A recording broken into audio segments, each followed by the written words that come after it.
Hello po, Manuel Bapoli.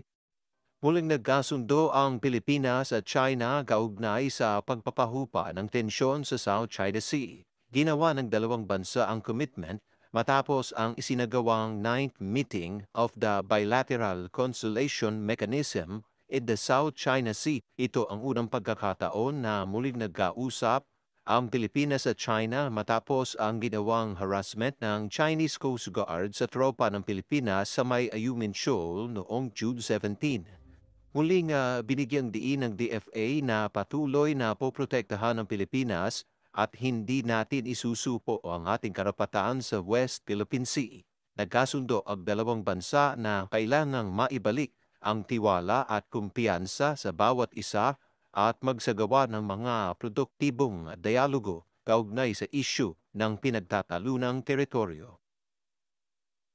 Ingat po palagi. God bless po.